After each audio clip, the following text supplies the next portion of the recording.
For some reason, you had some robot man on another planet with a tape deck for a chest. Right. And the tape came out and was a panther. Why the fuck? Yeah. Why the fuck? Who cares? Yeah, why would they have anything human-centric at all? His chest is outdated. Nobody listen to tapes no more. Shit, you better get Spotify on your chest or something.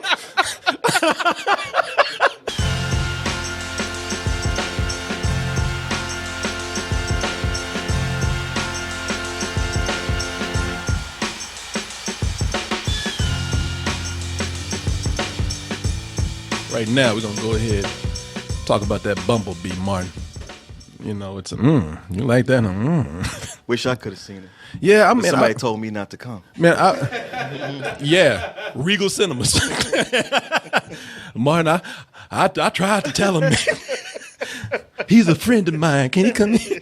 He's a big Bumblebee fan. He's in a wheelchair and everything. Martin, can you get a wheelchair real quick? I could have walked in and sneaked into the theater. They said it was sold out. I went in there, plenty of seats.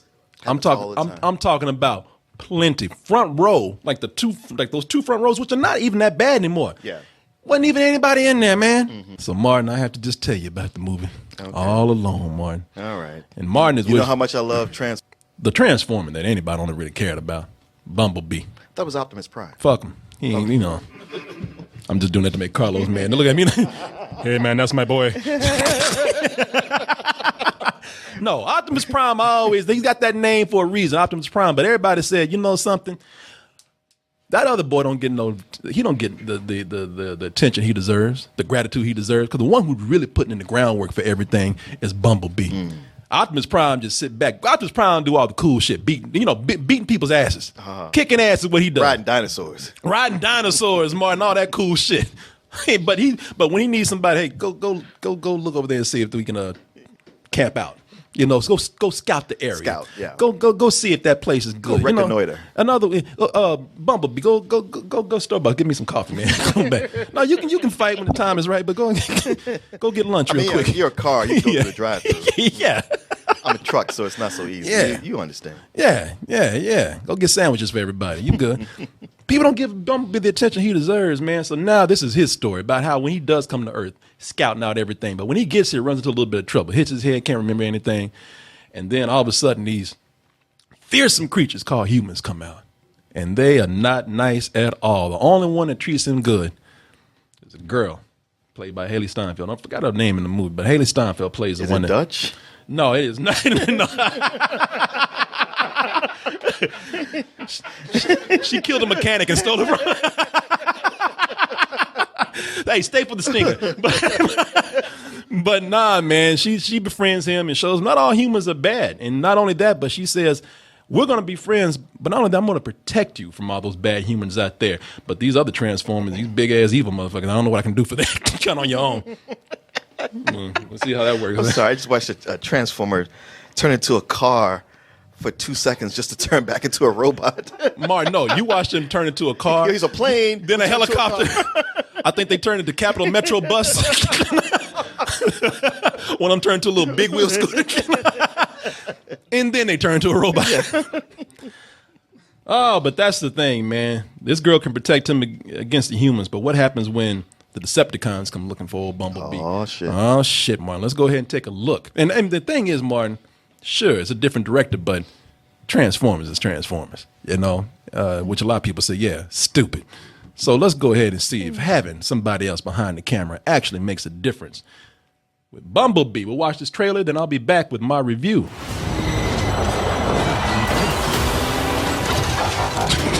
What was the point of that? Because it looks cool. Car. No, I'm a robot. Yeah. I mean, look at like this one over here, like, shit, that shit look badass, didn't it? John Cena just confused. I don't fucking understand what that was. And I'm not going anywhere.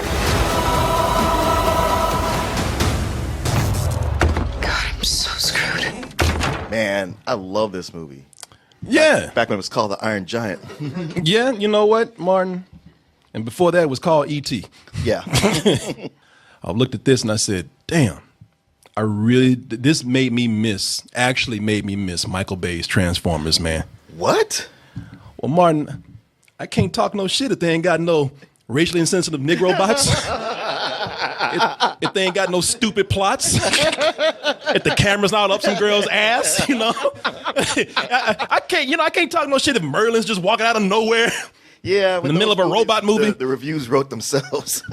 Martin, Martin, there was a time where I used to be mad about Transformers, and then I look forward to those days where we would get back to the studio and just talk shit. We would talk shit about as long as a Transformers movie, just 2.5 hours of fuck you, Michael Bay. If nothing else, I don't care how much you criticize this movie, but it does tell you something. And unless you know that the whole time, how many Transformers movies did Michael Bay do? It was about five. It was too many. Yeah, five. This man did 5 movies, and watching this, it finally became apparent that Michael Bay was never making Transformers movies. He was making a playground for him. Yeah. All of this was it was just all his fetishes, man. Explosions, cars, and Victoria's Secret models. Right. I'm surprised that fool ain't made a movie yet where he put a model in a car and just blew it up. Because that was his thing. Just random chaos happening. There was those really crude jokes that aren't actually funny. And no stereotypes. Mm-hmm. It was Michael Bay land. It was not a Transformers movie. Now we get Bumblebee, and Bumblebee is such a Transformers movie that is almost a Transformers movie to a fault. Because, looking at Transformers, man, from a kid who loved the movie. The animated movie back in the day, and in the series when it came out, loved the toys. This looks just like the cartoon come to life. The movie opens up. Now, they don't spend a whole lot of time on Cybertron, but thank God. Oh no! But when they do, those moments, they look just like the cartoon, of course, except with more money and today's technology behind it. And again, I say that to a fault because being that they brought the cartoon to life, like I said, man, love that cartoon. I don't care if it was a commercial, it worked. I bought all that shit. Sure. And the cartoon, I love, man, but it was a cool concept, especially for kids, man. Great concept, awesome concept, silly ass execution. Yeah, it's because it was. I mean, it was when you think about it. Come on, and I'm an adult, and I'm just thinking about the whole thing with Transformers. Even before they got to Earth, knew about cars and appliances and everything. For some reason, you had some robot man on another planet with a tape deck for a chest, right? And the tape came out and was a panther. Why the fuck? Who cares? Yeah, why would they have anything human-centric at all? Yeah. And by the way, his chest is outdated. Nobody listen to tapes no more. I don't give a fuck if that's a panther. It's old. Shit. Can he stream from your chest? Can I update it to upgrade to a CD player? Nobody uses those either. Hell no. Shit, you better get Spotify on your chest or something. They do the same thing. What these characters do when Soundwave releases Ravage, which is the Panther cassette tape. Shit, I think you can still play. You Can't Touch This on here. Ravage comes out of Shockwave or Soundwave's chest. He's always says Ravage attack, and they do that. I mean, if you remember that from the cartoon. Ravage eject operation retrieval.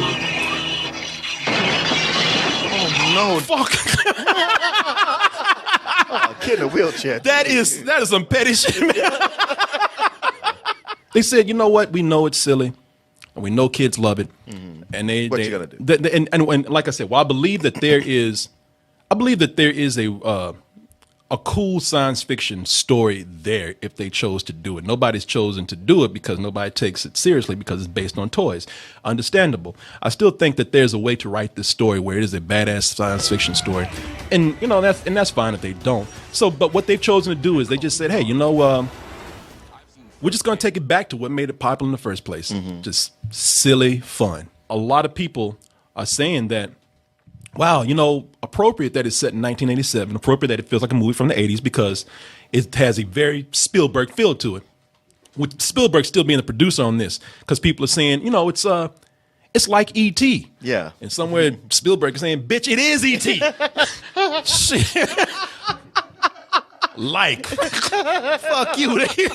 Look, here's the original script. Well, I just crossed out names. Yeah, exactly. Yeah, it's almost like Spielberg came in and just put E.T. in a car and made it talk. It is E.T. It's also the Saturday morning cartoon. And as you said, Martin, it's also the Iron Giant. We don't know what You know, and I'm gonna tell you something. It's more Iron Giant than it is E.T. just by default of having a robot in there. Right. But and one who can't remember his purpose. exactly, the memory loss. Yeah.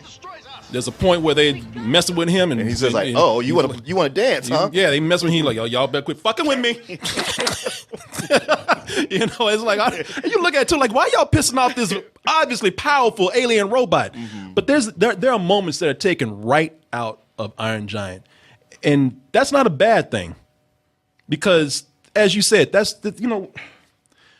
for if this is a kids movie, then it is a really cool kids movie, because we're getting a lot of things. First of all, for people who, I want y'all who are out there all these years defending Transformers, I better not remember any of y'all's names, because I will kidnap you, strap your ass down in a theater, put a gag in your mouth, and make you watch this and say, this is Transformers, not all that other bullshit you've been watching. There's been people all these years, well, if you really think about it, it's like the cartoon. No, it ain't. And I'm sick of hearing that shit. This is like that. You know, because for one thing, the fight scenes in this are good. This whole thing that Michael Bay did for years, where Michael Dick. And, you know, look, I ain't taking nothing personal against Michael Bay, but these movies were not Transformers movies. And the biggest thing that I have against him as a director in these films is that I couldn't see shit. Yeah. I can finally see what's happening in these movies. Unlike his films, where it looked like some people took a bunch of silverware and put it in a blender and put that shit on high speed. You know, a lot of this stuff was just, like I said, just chaos, man. You know, that's what he did to my brain watching these movies. You know, Did he just kill that guy? Yeah. You know what? With what you see here in this film, the action is not only clear, but it's creative. You know, there's scenes in here where the action, it's not only creative, but it's infused with appropriate humor. And also, there's a lot of imagination behind them. It's not let's just have a car chase and beat the shit out of each other and put in a bunch of sparks and explosions. Let's play with the environment. Let's do something in car chases. I mean, you have a car chase with a robot. Don't just make him turn into a robot. Do something with the chase itself. Like in this scene right here where Bumblebee is trying to outrun a cop. Hey, what are you doing? What are you doing? Yeah, Bumblebee just ejects the black guy. I don't know him. He was trying to rob me.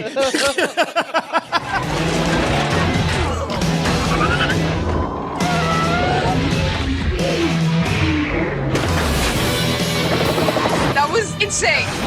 You know, Yeah, I guess so. yeah. Got a gift for understatement.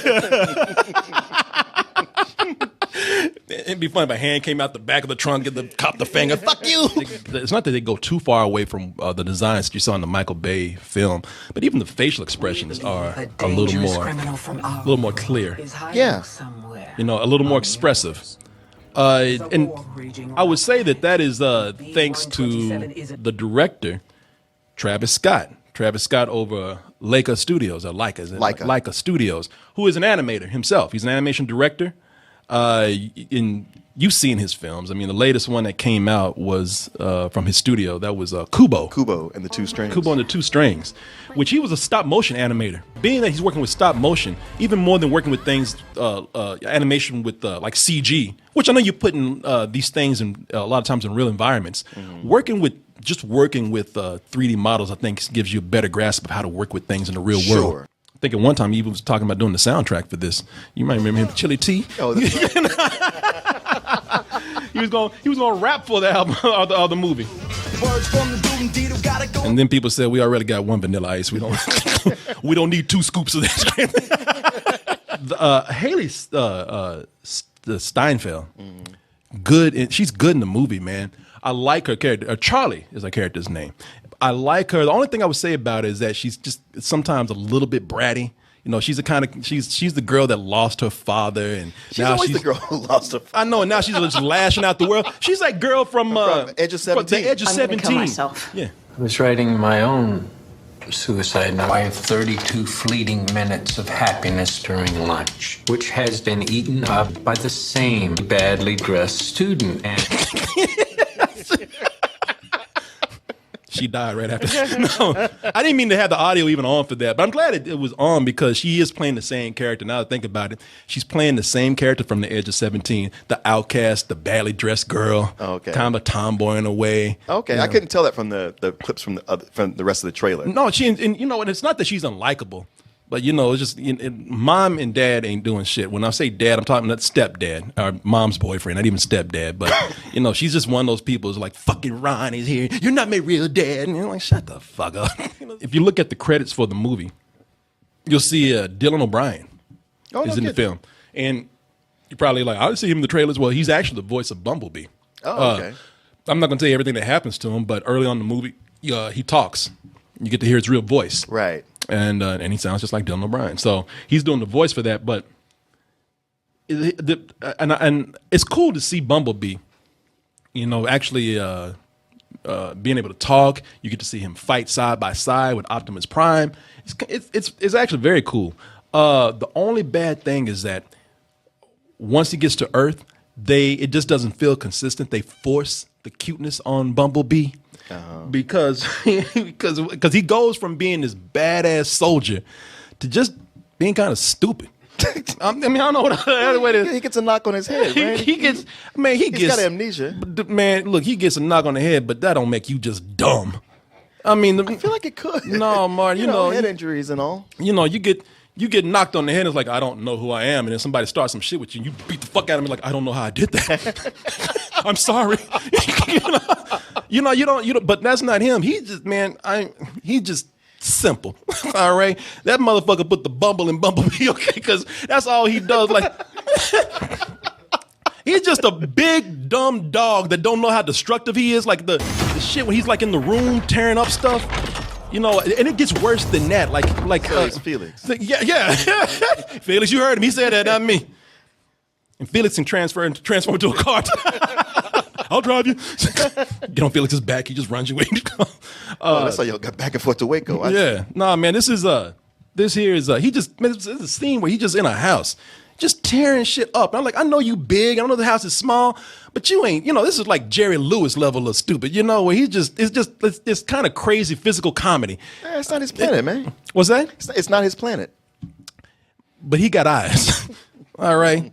Shit, because that's what it's like. It's like letting loose a big dumb blind person in a room. They just knocking over shit. I'm sorry. I'm sorry. Fuck. Sorry. Yeah. See, Martin. You see what you just say? You said Jesus, right? Yeah. Jesus couldn't needs to sit down somewhere. Yeah, exactly. Because they have another scene here where she's trying to teach him how to hide,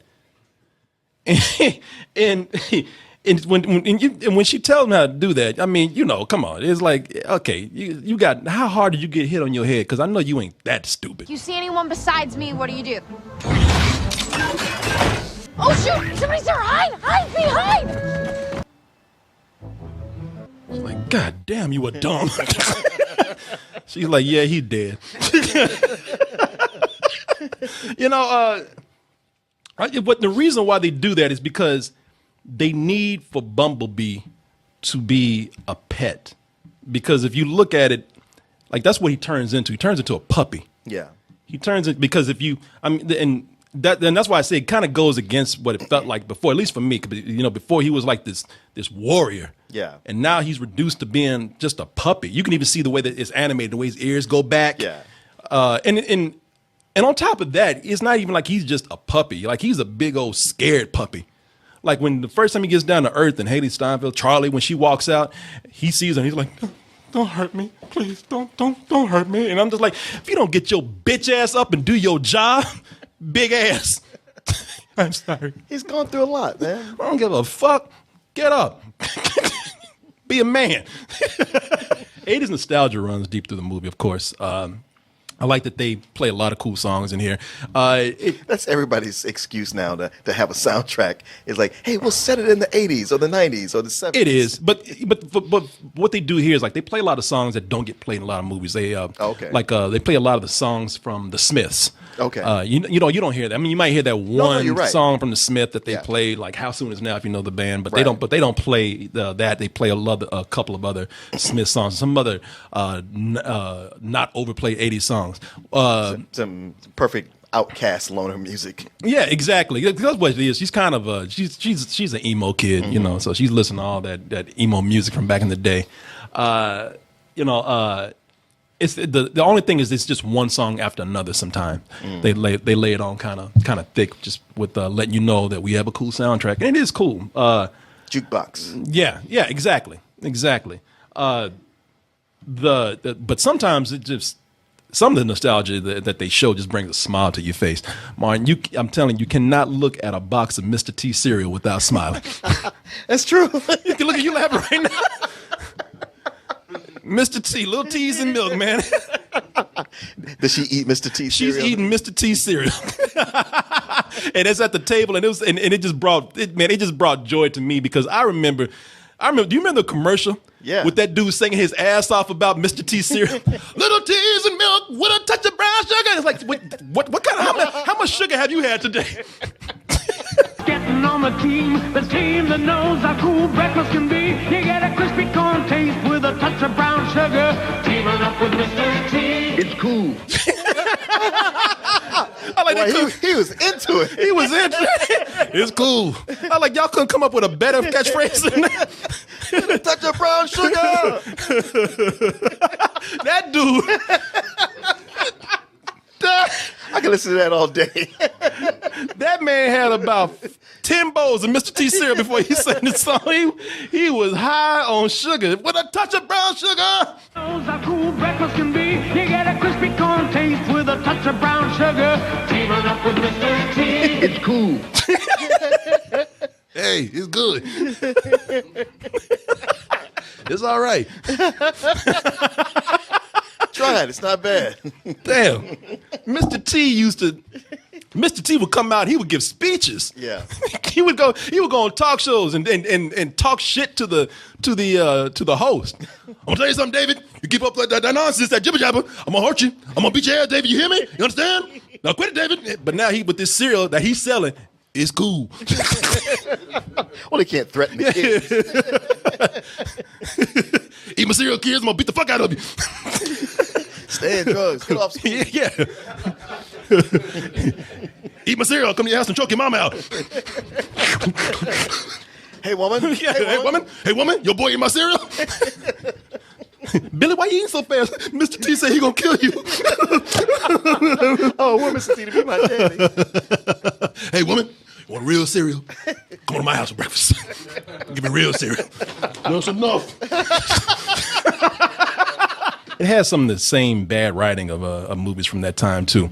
You know, if Charlie, Haley Steinfeld's character, she's an outcast, she's got to have bullies. Oh, So that seems unnecessary. And they're just mean people who are mean for no reason. Like, you know, her father is dead. And they come back and like she was going to do something. One of the girls comes up to the car and because she failed at doing something. You'll see it in the movie. Everybody was cheering on to do something. She didn't do it. And one of the girls comes up and she's like, "Oh, what was going on back there?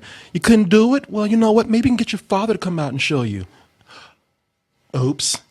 He's dead.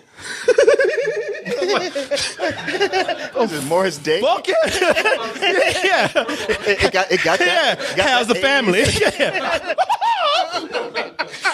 Like, that shit wasn't even necessary. It's like the reason why it's bad writing, I mean, besides just being cruel for no reason, I mean, because I can understand if they were little kids. Yeah. They're 18 years old, man. Right. And they're not real people, of course. I mean, they're not real characters, in other words. They're just there to earn some cheap sympathy for her.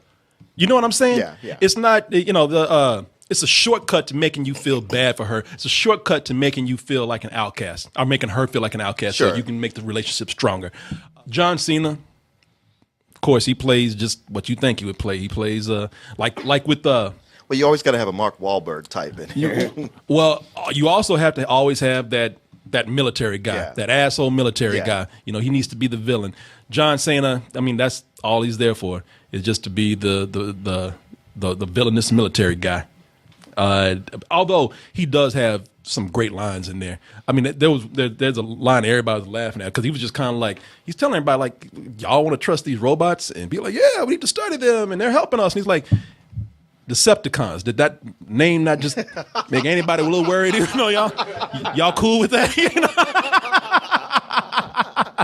Yeah. Well, last night we were working with space Nazis, so it's okay. Nah, man, but he's not bad. It's just his character is, you know, it's what you get in these kind of movies. I'll tell you, the guy I was really surprised by was Jorge Lindenborg, who plays the guy who has a crush on Charlie. He's got sort of he was funny. I thought he has an awkward charm to himself in the movie. You know, he's kind of a nerdy guy, and he's always trying to impress her. This guy's a nerdy guy. Jesus Christ. Well, when you see him here at Comic-Con, when he's trying to get some ass, you know. Well, even in what you saw in the clips. Well, this ain't no nerdy guy. No, he's okay. He's captain of football. He is a nerdy guy, but they do something in the movie where there's two scenes in there. One guy takes his shirt off, and all the girls are like, ooh, because the guy's got a tone down there, like abs and a chest and everything. The girls looking at the guy like, oh my God.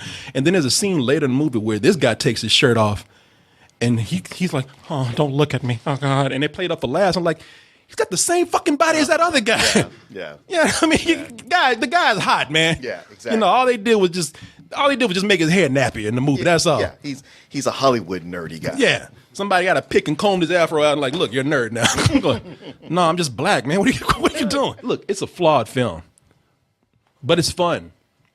And the strength is really in this relationship. If you can look all the things that I complained about, you can cast that aside. You really do just get into the friendship between Bumblebee and Charlie, and that's why E.T. works. That's why Iron Giant works. That's why even Mac and Me works on a certain level. You know, that's why a boy or a girl in a boy and his dog, a girl in her dog movies work. You know what I mean? It's all if they get the friendship right. All you have to do is really lay the strength in those two characters, and it could work.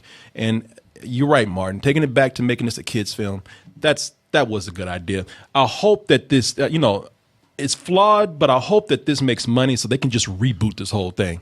Just all they need to do is just from this point, please, if this is successful, just go through and just take this new approach that you have, because that it's already, even with the flaws, so much. It's like, man, it's like we've been, for the last 10 years, we've just been walking through the desert with Michael Bay. And finally, this director comes up and says, I got that cool water for you. And this movie is refreshing after that. I will miss all my shit talking, but I would gladly sacrifice that for just a decent film. That's why I'm giving this it's a matinee, man. For me, it's kind of a lower matinee, but it's a matinee. A lower matinee, huh? Yeah, and I do recommend families go see this. This is great to take the kids to see a movie, especially during the holiday times. Oh man, let me tell you a little story from this, man. I almost did not enjoy this film because there was one dude when and somebody can tell you about this too, let you know I'm telling the truth. So, if you just tuned in, went to see Bumblebee, I went to a paid screening for it, and that means that, of course, if you had the money and you got to the theater in time before it sold out, even though there were 50 seats in there wide open, but got to pay to go see it. So the public was there, and one guy, he got his money's worth. It was a man, not a child, not a young man, a man, full-grown 50-something-year-old man, sitting up there with a beer by himself in a seat. I could already tell, because I got in right as the credits were coming up. When they first started, like the action started and everything started going on, the guy was like, oh like, no! Oh shit! No. We in for a ride, and sure enough, he was by himself, except for that beer, and he was just talking like he was surrounded by friends. Or the audience knew him. Or the people on the screen could hear him. Now, I wasn't mad, but I saw somebody who did get mad, and didn't even see the movie because the dude he was down there and he was just saying crazy things like every time they said Bumblebee, he would always yell out, "Bumblebee Rumble." I'm not bullshit, man. There's a part in there where the Bumblebee pulls out. They even show it in the trailer here. Bumblebee pulls out from his chest a hologram of Optimus Prime. Yeah. And Charlie, the character in the movie, Haley Steinfeld, she's like, "Who is that?" And the dude yells out, "That's Optimus Prime."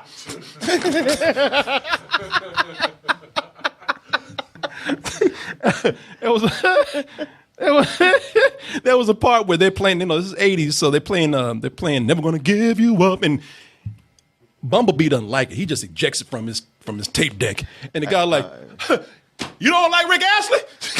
Oh my God.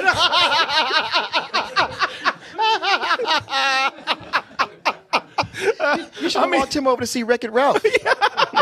Man, I had so much fun watching this guy. I'm not gonna lie, I had fun with this guy. I wanted to see, what will he say next? I even walked out a couple of times just to see him because I was like, I got to see if this guy's with somebody.